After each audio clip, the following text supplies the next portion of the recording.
Yo, we just people from the north side. Once the Timmy's hit the shore fine. Winter ready on the four ties. Heavy traffic during 4-5. Gotta hustle on your own time. Color people every port side. We just people from the north side. Speaking of imagery, you might want to catch that perfect cigarette joint I just rolled with my Oh, look at bare, that. with my monkey knuckles. Oh, that is incredible. That is It's pretty, incredible. I'm proud of that. I might not smoke it. Yeah, I will. All right, so Rob, honestly and truly, man, it's an honor to be speaking with you again. And I know you've been asked all the questions. I know you've kind of spoken everything. And the Chris Van Vliet interview was so in depth. He's one of my personal favorites, and your interview with him was one of my favorites. But I will try to be different in the questions that I ask. And my first question: WrestleMania 22, you were the second winner of the Money in the Bank ever. And WrestleManias are always electric moments. But to be in the second Money in the Bank match, how incredible was the atmosphere on that night? Well, it was it was the energy was pretty high, no pun intended. I didn't watch the first one, looking back at it right now with the bigger picture, like we always have with time. So I didn't really know what to expect. Um, and because I'm so skeptical until the end, I don't really know what's going to happen anyway, because I feel like, someone's going to stick a knife in my back and screw me over somehow. I really enjoyed the match, and some great contestants in it, to come out the with the W, with all those great athletes in there. I thought that was very promising on how WWE must look at me. But other than that, I didn't really look that much into what that meant. I grabbed the briefcase, and when I went to Gorilla, the entrance on the way back, I tried to hand off my briefcase. I thought it was a prop for the show, and Michael Hayes said, "No, that's yours. You keep that." And I laughed, and I tried handing it to someone else. I think it was maybe Bruce Pritchard or whatever. And they said, "That's yours." I said, "What do you mean?" They said, that's yours 24 hours a day. You got to carry that with you." And I really didn't, I didn't know. I thought they were joking. And it turns out they were right. So I had to, because I already hated checking in, or I'm sorry, when you fly every single day, like we were back then, you get a process that works for you. And I never ever want to check in a bag, because it just can, besides it can get lost. Happy 420 PST, by the way, right now. Mm-hmm. To do a quick check, yeah. Anyway, um, it was it was all I could do to not check a bag in, was to stuff everything in my carry-on that I could put above, and then you have like one like body person bag or whatever, which you can stretch into a backpack. But anyway, I didn't have any room to bring an extra briefcase with me, so what I did was I ended up using that as my personal item bag, and I would have all my socks and stuff in there, whatever I couldn't fit in my rolling bag, which had my wrestling gear. That's amazing. I love that. Absolutely love that. And when I look back at the Money in the Bank lineage and the history and everything like that, you are, as far as my research tells me, the only person, as far as my history and my memory goes, you're the only person to ever call your shot. Everybody kind of cashes in on a down or an already kind of in match wrestler, but you were the only one to ever say, listen, I'm calling this shot. I am taking this opportunity. How cool is that to know that you've gone down in history for that moment? Yeah, no, it was awesome. And there couldn't have been a better moment to cash it in than ECW One Night Stand. So, that led to the highlight of my whole career. So pretty, pretty awesome. Pretty awesome indeed. And I was also first the first and only one to airbrush my briefcase, so it didn't just look like a boring black briefcase. It matched my outfits then. Now they color all of them up because it was a great idea. But also I called myself Mr. Money in the Bank, which made sense because I was Mr. Monday Night, Mr. Pay-per-view, whatever. But now everybody calls themselves Mr. Money in the Bank because I did.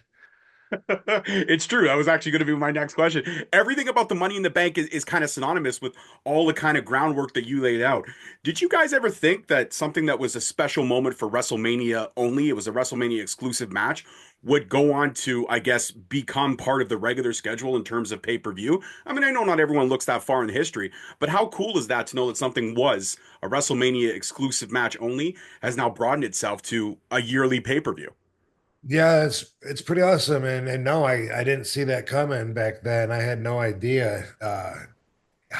Everybody knew more about it already than I did on my first Money in the Bank match, and I learned right away that was something that everybody loved and accepted into their wrestling universe. And I mean, like all the fans were excited about it, and they were telling me when I picked the briefcase up that first night in the gorilla, we're having that conversation, and they were saying, "No, that's yours. You take it everywhere." They were saying, "Watch, you're going to see people that." People watch the program, you're going to see everyone's going to know that you're carrying that. You know, like when you go through security at the airport and everything, and they sure were right. You know, they're right about that. But like everybody was watching the program back then, and they'd be like, "When are you going to cash that in, Rob?" You know, and um, it's awesome that it's so big. I remember I wanted to make lunch boxes that looked like it back then and to sell as a souvenir and stuff, but it was a short term thing. I was only going to have it for so long, not even till the next guy has it, really. Only till Mania. So, but now they make the lunch boxes, of course, and everything because it was a good idea. Yeah, it was. It was. Like I said, all the groundwork that you laid. I was actually going to mention that my daughter, I took her to a house show years ago, and they had the Money in the Bank lunchbox, and we bought it, and she still has it, and it's a great token. It's a great memento. It's cool, and it's also easier for a kid to carry, especially when they're like 5 or 6. Better than that big honking briefcase. You know what I mean? Right? Yeah. Yeah. So I have to ask about your Hall of Fame induction. It was incredible to watch you get that Hall of Fame induction, so rightfully deserved. Unfortunately, it was during COVID, and it really felt like everything was kind of rushed because we didn't know what was going to happen, and there was always restrictions, and everything was always changing. It's unfortunate that you guys never really had a chance to have those full-blown speeches like most of the Hall of Fame ceremonies. In terms of that, has there ever been, I don't know, an idea of maybe once a year for the next couple of years or once a Hall of Fame ceremony, maybe to bring back some of that class to say, hey, I want to give you 30 minutes or 45 minutes. You know what I mean? No. Now we're part of history now. We got the title, Hall of Famer, and they just move right on to the next year. Of course, it was an honor. I don't want to talk like down or complain about it, but it was in front of an empty crowd, and the pops came from a sound machine, and it threw me off so much that they told us to go 3 to 5 minutes and we're all like, what? Like we come here every year and we're like falling asleep, waking up 4 times during most people's speeches and 3 to 5 minutes. But anyway, I went out there.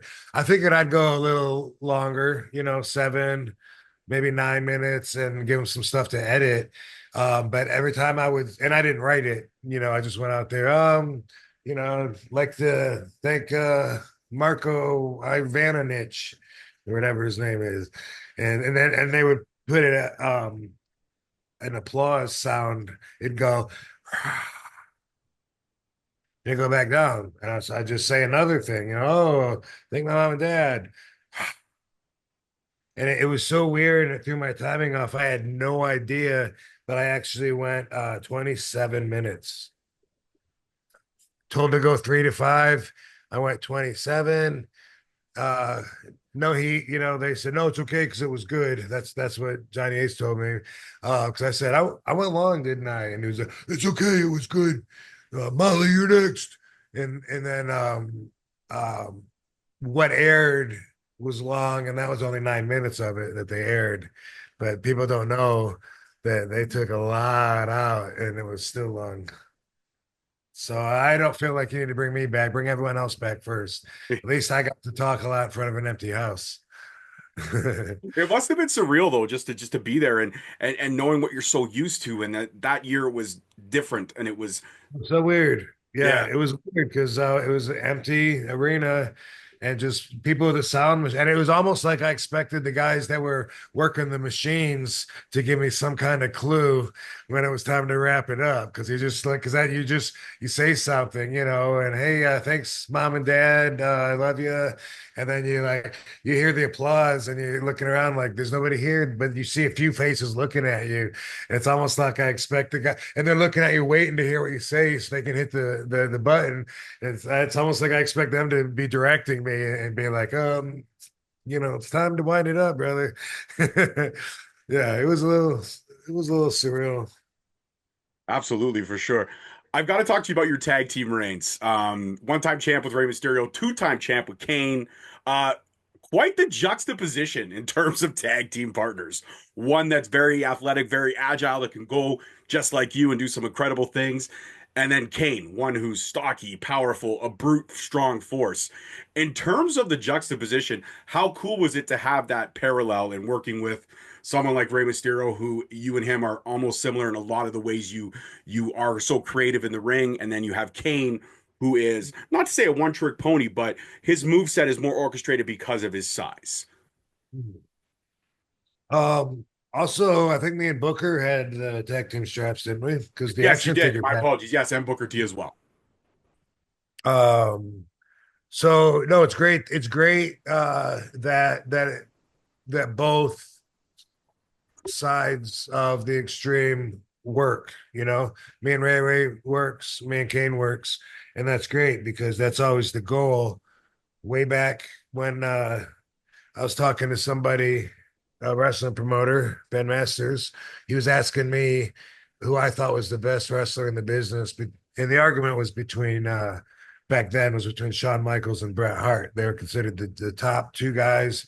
Who's better because they're different schools, right? And, I don't remember what my reasons were, but I'm sure I went with Bret just because I was a little bit more of a Bret guy. But I remember what he said to me really stuck out in my mind. And he said, well, to answer he said, they're both great. So to answer this question, you have to go with consistency and see who's got the longest track record for being great. And he said, you gotta have the best matches regardless of who you're in the ring with. It could be, Yokozuna, it could be Spike Dudley, big. And he said, you want to be the best, you have to be able to have the best matches regardless of who you're in there with. And so I always had that in mind.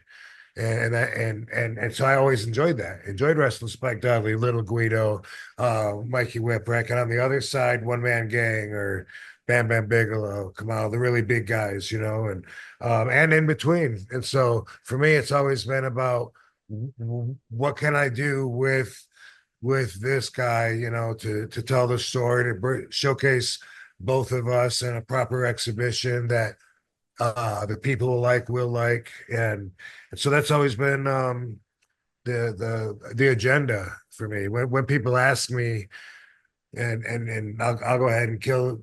If you're going to ask me, I'll kill the question right now. If people ask me during interviews, they always want to say like, who do you want to wrestle that you haven't, or is there somebody that stands out? I really don't think about fantasy matches like that. I just think, tell me who I got. Let's see what we can do. Absolutely. And actually wasn't going to be a question that I asked because I know you get that asked a lot of times. So I didn't want to ask that question. But I will ask this. At the end of November of last year, you were featured on a couple episodes of NXT and you got to see the next crop of talent that's coming up. You also worked a spot with Wesley and Javon Evans. Looking at those two cats, especially Javon Evans, what do you think in terms of his ability? I think he's incredible, and you got to see it firsthand, up close and personal, and work with him. How cool was that moment to be back at NXT?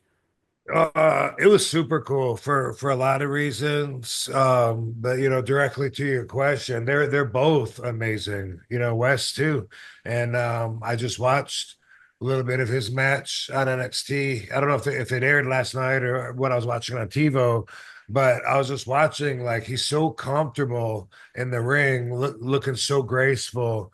Just moving around there.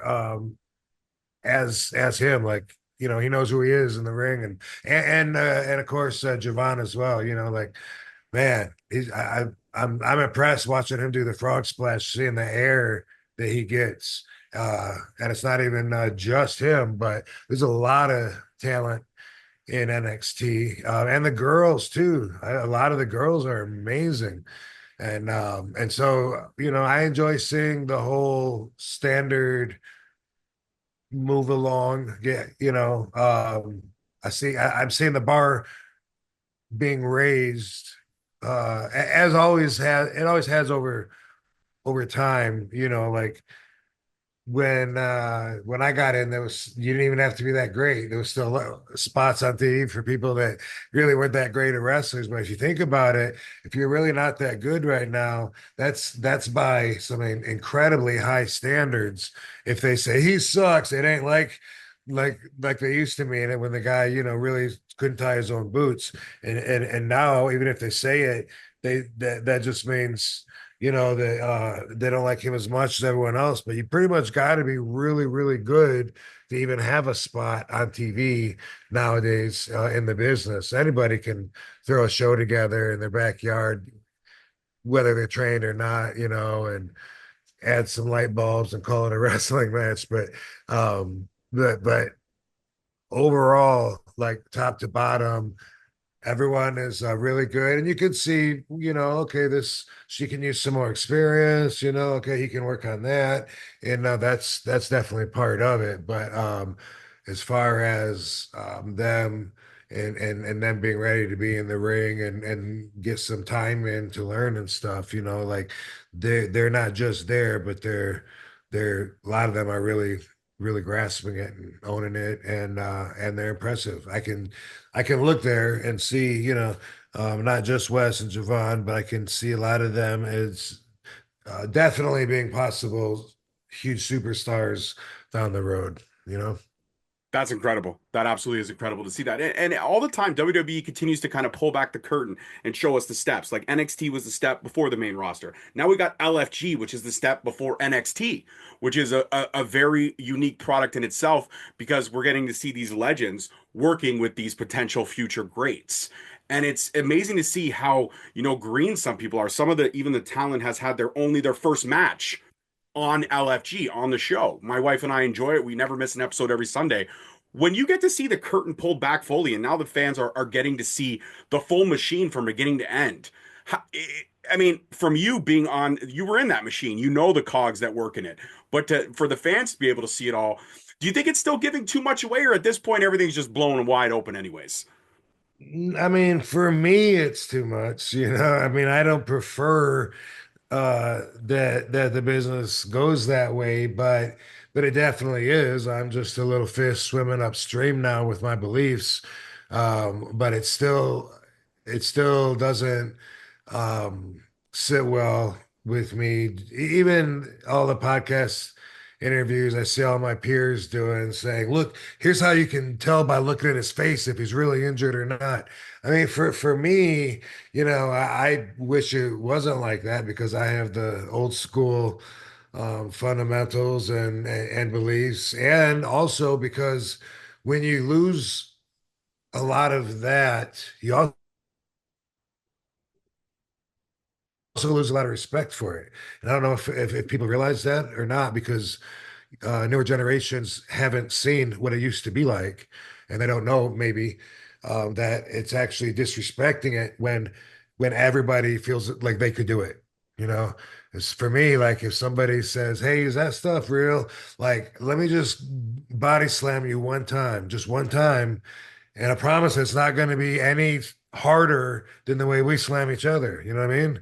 Is boom. A lot of people do a chop, and you can tell that chops are real. Everyone knows that chops are done so much now that you almost have to know how to chop in order to before you learn how to do a headlock. It looks like from the product, but yeah, the answer to that is no. I mean, I'm not fighting it. There's no way I can, fight the current of the massive river that I'm swimming up against. But for me, that I don't like the fans seeing all that, because then they think that they understand it even more, and there's an agenda too. I mean, come on. I mean, they're not going to tell you exactly. I mean, you think they don't have an image they want to put forward? You know, you think they're really going to be unbiased and say, "Hey, this is how it is when people break into the business." You know, like everyone just loves each other. They're one big happy family, you know, just playing, and everyone wants everyone else to get ahead too. It's not like they're all a bunch of egomaniacs that are centered on themselves, getting themselves ahead no matter what it takes, because that's what was trained in us since we first said we wanted to be a wrestler. You got to sleep, eat, breathe it, and has to be more than anything else. You got to be willing to do anything for it. Oh, but don't do that. You know, don't put that in your body. Oh, don't do. Whoa, what are you doing? I didn't mean anything. You know, it's we're used to coming up in that, and now it's just like, yay, let's go. You're a cheerleader. You should wrestle. You know, so you know, they're talented watching those kids, and it's cool seeing them brought in this way, but it's not traditional, and shouldn't be it shouldn't be taken as that. Mhm. Absolutely. I agree with you 100%. Now, I got to ask you this because this is going to air a couple days before WrestleMania, and we may or may not have an answer by that time. But Paul Heyman, I got to go storyline for a while. I got to pick your brain on this. Paul Heyman, is he going to choose Roman Reigns or is he going to choose CM Punk? I want to get RVD's opinion. Um, is he? I'm just throwing a dart at the wall. I haven't watched the build up. I'm gonna say CM Punk. Yeah, I would agree with you on that. He keeps saying CM Punk's his best friend. Roman's his tribal chief, but CM Punk's his best friend. So Yeah. we'll see how that shakes out come WrestleMania weekend. Now, in terms of the show of shows, the showcase of Immortal, this year they've added something different to the Hall of Fame, and it just so happens that your guy is getting another induction for the iconic match between Bret Hart and Stone Cold, the blood match, the iconic photo of Stone Cold bleeding down his face. That is actually being inducted as an immortal moment, is what they're calling it now. When you see this other category opening up, or you hear about this other category opening up, how interesting is it to be that you know what? There could be an RVD moment. There's a lot of RVD moments. I mean, I look at, again, the ECW one night stand as a moment that could be immortalized in that wing of the Hall of Fame. But when you hear that, how cool is that not only are they recognizing the talent, but they're recognizing special moments within the talent's careers? Is is a moment the whole match, or is it a moment out of the match? It's the moment is the whole match. That whole match is the moment. Oh, okay. Yeah, pretty cool. You know, I mean, I know a lot of my um accomplishments and things that I've done have been documented and are historical. So that's that's cool. If they want to punctuate some of my moments, that'd be awesome. I think it'd be pretty awesome too. I mean, I could see a lot of RVD moments being punctuated for sure. And I guess I got to ask a couple more questions. I'll let you go enjoy your evening. But when you go for signings and conventions, everything like that, has anybody ever asked you, and you probably have, or has anybody asked you to sign their bong? Has anybody brought their bong and be like, "Yo, can you sign this for me?" I think it's only happened once that I remember. Yeah, and it was recently. And how cool was that to be able to, yo, hey, I'm gonna put my signature on that for sure. Yeah, it was pretty cool. And cool that he was just carrying it around the con, waiting to come and meet me and get it. Just walking around. But I think he said he went and put it back out to his car after I signed it. But yeah, it may have happened more than once, but that's the only time I remember. And I remember trying to think, like I feel like maybe I signed one somewhere before, but maybe it wasn't in public, like at someone's house or something. So pretty cool. Pretty Yeah, cool. And it wasn't an RVD one, but he was saying now that's his goal is to get one of the fine RVD pieces and have me sign that one. Pretty absolutely. cool. Yep. I would love that. If I ever meet you at a convention, I'm definitely going to buy one of those pieces and I'm going to bring it to get you to sign it because that would be an amazing piece of the collection to have for Yeah. sure. An RVD sign bong, incredible. And my final question, and this is something that I guess is one of my pinnacle, I guess, storylines for me that really pulled me or was one of my favorite storylines from that era. Of course, a lot of people say it could have done better, but the evasion angle, when they brought everybody in and they were trying to work on everything, looking back at that angle now and how, in my opinion, just from me being a fan's perspective, it felt rushed. everything felt so quick that it was hard to really catch a glimpse of that. Is that what it felt from your standpoint, being a talent at that time? Well, no, I can't say that because the whole everything for me was different. You know what I mean? Like I just got there, so everything was overwhelming. I didn't have any concept of what a normal pattern would be like. So it was just like all of a sudden I'm in a whole new universe, a universe where there are no days off. There's a day to get home, and that even though you're traveling, you got to count that as a day off because you might get one whole day at home after you get there. That's the most, and then you got to leave again, and you're on the road, and it's not season. Just everything about it. Like even when I was really really busy before, it was nothing like the WWE routine schedule. So it's like, as far as you're asking, does it just go by real quick? I mean, you have 4 or 5 matches, and then it just rolls into another 4 or 5 matches, another 4 or 5 matches, another, and then you're like, what happened? Hey, oh, the whole month's gone. Okay, how many times did I make it home this month? So the angle itself, I was excited just to even be showing and representing ECW on WWE's stage. And I felt like I was there for who I am and all my accomplishments, everything that I'd done to this point. I wasn't there for them to change. So I felt like that, and that was a really good feeling. And I thought the invasion angle it was really cool. Like, sounds great on paper, WCW and ECW coming together. I don't think they necessarily got all the best players out of WCW. It seems like, that when we made that alliance, that a lot of the people that WCW had to put forward were some of the younger guys that weren't really made stars yet. Uh, a lot of them. And then ECW was ECW. And in the end, we were probably just brought there to be dismantled and crushed to pieces anyway. Absolutely. You're right, Rob. I want to take this time to say thank you so much, man. This is our second time sitting together. The first time was in person, this time over the phone. It's an honor and privilege every time I get to speak to you. You are one of my Mount Rushmores, and I appreciate the hell out of you. You made my childhood so entertaining, and thank you just for everything that you've done for pro wrestling.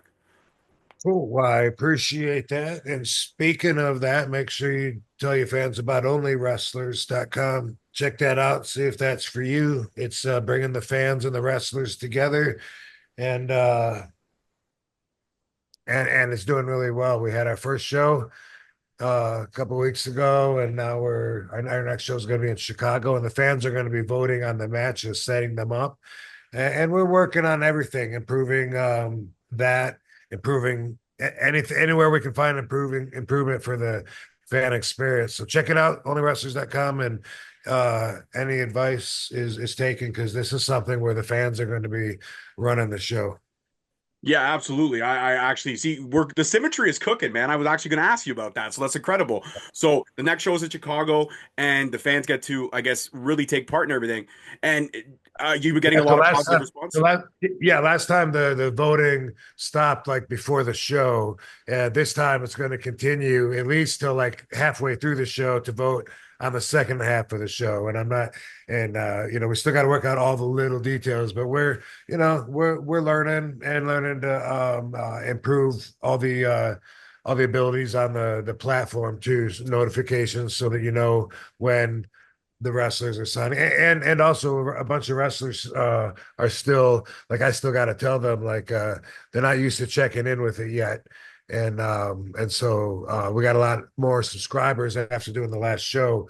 And some of the wrestlers, I still got to tell them, hey, you got subscribers, you got to start contenting. And it's a good problem to have, especially when everyone's really patient, because as we're growing, um, each week that we're improved, then I have a better product to push out there anyway.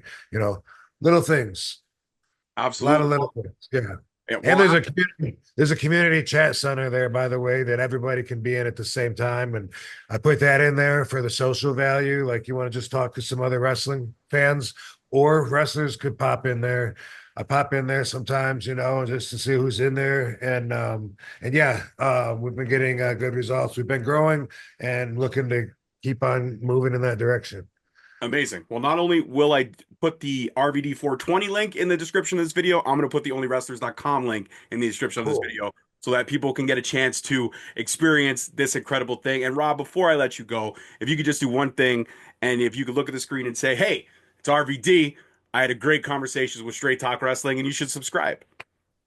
What's up, everybody? It's your favorite wrestler, RVD. Just want to let you know, not only are you listening to Straight Talk Wrestling, but you should hit that subscribe button as well.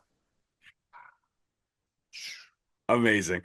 Rob Van Dam, again, I want to thank you. This is an honor and a privilege to sit down with you. And you are a member of the Straight Talk family. So if there's ever a chance down the line you want to do another podcast with me, it would be my honor. Awesome. Appreciate it, dude. We'll do it again for sure. All right. Have That's it for this one, guys. Peace, love, and wrestling. We'll see you next week. Sweet. Thanks, everybody. Yo. We just people from the north side. Once the Timmy's hit the shoreline. Winter ready on the four ties. Heavy traffic during 4-5. Gotta hustle on your own time. Color people every port side. We just people from the north side.